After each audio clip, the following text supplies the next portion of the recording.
I've been attached with the feeling of now waking up with you by my side. Well, they're gonna be doing projects together soon. I'm not at liberty to say. Yeah. Alam naman natin na ito ngang si Mami Maricel ay sobrang boto nga talaga at napaka-supportive nga pagdating sa ating couple na sila Donnie at Bel Mariano. But after Roja, yeah, Don Bell is. How do you find Belle? Bell is a lovely person. I'm a Don Bell fan. So, At talaga namang makikita nga sa interview kung gaano nga talaga kasaya itong si Tita M habang binabanggit nga itong ating Bel Mariano dito at talaga namang About Donnie? no. No.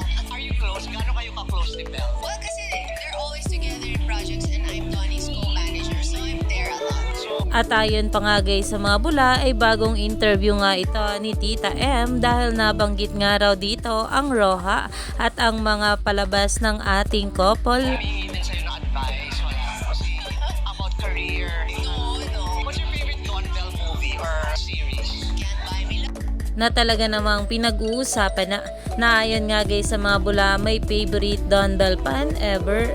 Hi Tita M, na ayon nga dito Bell is a lovely person. I'm a Don Bell fan at talaga namang itong si Tita M ay napaka-supportive talaga pagdating sa ating couple na sila Donnie at Bell at talaga namang kahit siya ay na-excite na nga sa movie comeback ng ating couple ngayong 2026.